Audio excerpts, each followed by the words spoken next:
నేను రాసిన యేసే అంతిమ సత్యం అనే పుస్తకం పుస్తకాల షాపుల్లో అందుబాటులో ఉంది. కావలసిన వారు వెళ్ళి దాన్ని తీసుకోవచ్చు.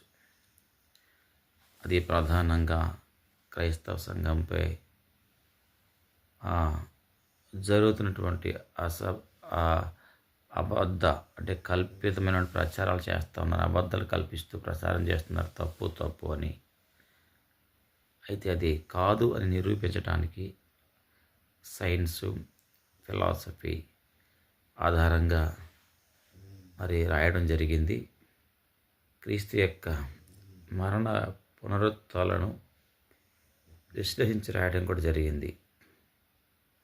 కాబట్టి కావలసిన వారు పుస్తకాల షాపులో అందుబాటులో ఉంది, తీసుకోవచ్చు. Thank you.